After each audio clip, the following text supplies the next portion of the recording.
외눈박이, 두눈박이, 새눈박이. 옛날 멀고 먼 곳에 어떤 늙은 노인이 그녀의 세 딸들과 함께 살고 있었어요. 첫째 딸은 눈이 하나뿐이었고 둘째 딸은 눈이 세 개나 있었고 오직 막내딸만 두 개였답니다. 세 자매의 엄마인 늙은 여인은 첫째 딸과 둘째 딸을 가장 사랑했어요. 그녀들이 원하는 건 뭐든지 해줬죠. 사랑하는 우리 엄마 고마워요. 막내딸에게만 항상 집안일을 시키고 살림을 하도록 했어요. 그토록 무능하고 쓸모없다고 무시하면서도요. 심지어 저녁 식사를 할 때에도 부르지 않았답니다. 엄마, 두눈박이는 우리랑 같이 밥 먹을 자격이 없어요. 뭘 제대로 하는 게 없다고요. 하지만 난 그렇게 엄마는 그녀의 두눈박이 딸을 그들과 함께 식사하지 못하게 했어요.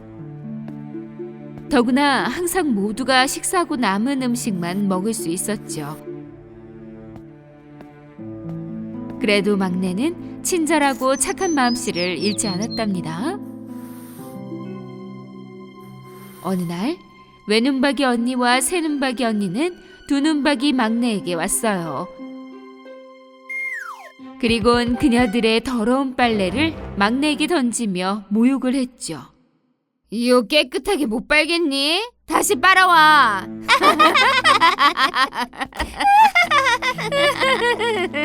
두눈박이 막내는 집을 나오며 울었어요. 또다시 빨래를 하려고 강으로 갔어요.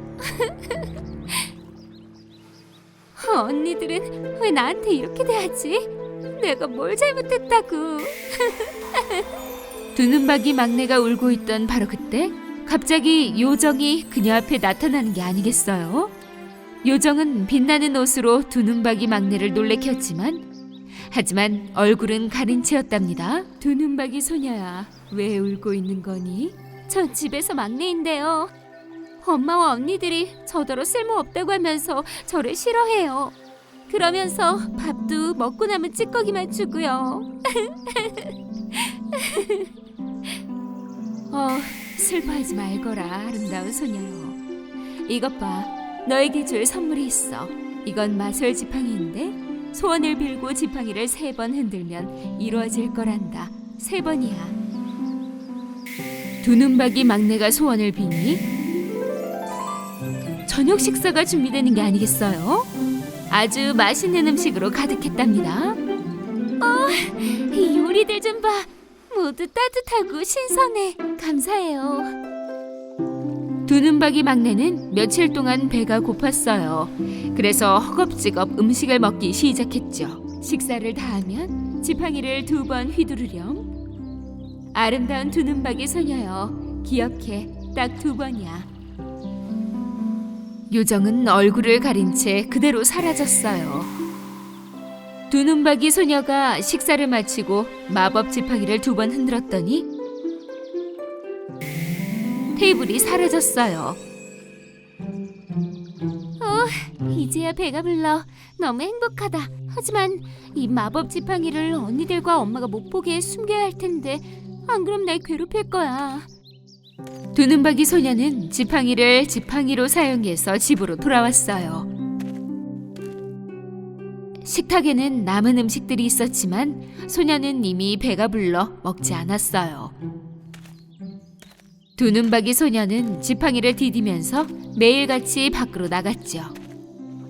그녀는 물가에 가서 지팡이를 흔들고는 배가 부를 때까지 원하는 만큼 먹었답니다.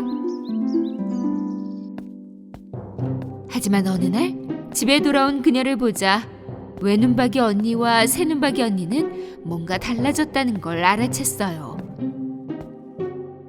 쟤는 왜 외출하고 돌아올 때마다 웃는 거지? 이상해. 더구나 요즘엔 남은 음식도 먹지 않고 말이야. 다음날 질투가 난 언니들은 막내가 나갈 때 뒤따라갔어요. 잠시 후 두눈박이 동생은 물가에 도착했죠. 그녀는 소원을 빌며 지팡이를 3번 흔들었답니다. 그렇게 차려진 식탁에는 맛있는 음식이 가득했어요. 이걸 본 언니들은 정말로 깜짝 놀랐죠. 저렇게 맨날 맛있는 음식을 먹고 있었던 거구나. 참나. 그것도 우리랑 같이 먹지도 않고 말이야. 외눈박이와 새눈박이 언니들은 집으로 달려와 이 사실을 엄마에게 말했어요. 엄마는 두 딸이 하는 얘기를 듣고 믿을 수가 없었죠. 그리고 화도 났어요. 식구들은 두눈박이 막내가 돌아오기 전에 숨었어요. 그리고는 소녀가 돌아오자마자 엄마가 나타났어요. 엄마는 지팡이를 낚아채서 반으로 부러뜨렸답니다. 안 돼요. 왜 부러뜨렸어요, 엄마? 우리가 집에서 배고파 쓰러져 있을 때 넌 혼자서 맛있는 음식을 먹었잖니. 이 집에는 이제 네가 먹을 건 없어. 알겠니? 두눈박이 막내는 너무 화가 나서 부러진 지팡이를 들고 밖으로 나가 울었어요. 바로 그 순간 신비한 한 착한 요정이 그녀 앞에 나타났어요. 울지 마라, 아름다운 두눈박이 소녀요. 이 지팡이 조각들을 가져다가 달빛 아래에 묻거라. 그럼 다시 웃게 될 거야. 신비한 착한 요정은 두눈박이 소녀가 요정의 얼굴을 보기도 전에 사라져버렸답니다. 두눈박이 소녀는 곧장 나가서 요정이 시키는 대로 했어요. 다음날 은으로 된 나뭇잎과 금으로 된 과일이 자라는 나무가 지팡이를 심은 곳에서 자라 있었어요. 모두들 볼 수 있을 정도로 아주 크고 눈이 부셨죠. 두눈박이의 엄마와 언니들은 나무로 가서 과일을 마구 따고 싶어 했어요. 하지만 과일에 닿으려 할 때마다 나뭇가지는 점점 위로 뻗어 올라갔답니다. 이를 본 두눈박이는 곧장 그들에게 달려갔어요. 이 아름다운 나무 열매를 딸 수 있을 것 같아요. 우리도 못했는데 네가 할 수 있다고? 두눈박이 소녀는 팔을 나무 쪽으로 뻗었어요. 과일을 줘서 나를 기쁘게 해줘. 반짝이는 나무요. 예쁜 주문을 외치자 그 나무가 소녀가 쉽게 과일을 딸 수 있도록 가지를 구부려 주는 게 아니겠어요? 두눈박이 소녀는 과일을 따서 엄마와 언니들에게 주고 싶었지만 그들은 질투심에 불타올랐어요. 나에게 과일을 줘서 기쁘게 해주렴. 이 반짝이는 나무야. 나에게 과일을 줘서 기쁘게 해줘. 반짝이는 나무야. 빨리! 하지만 그 나무는 외눈박이와 새눈박이 자매에게는 꿈쩍도 하지 않았죠. 왜 두눈박이 막내 주문에만 반응하는 거지? 뭐야? 바로 그 순간 아주 잘생긴 기사님이 말을 타고 질주하여 그들에게 다가왔어요. 여기서 나가, 두눈박이. 너는 덤불 속으로 숨으라고. 네 이기심으로 우릴 망신 주지 말고. 불쌍한 두눈박이는 땅 과일들을 안고 정말로 덤불 속으로 숨어 들어갔어요.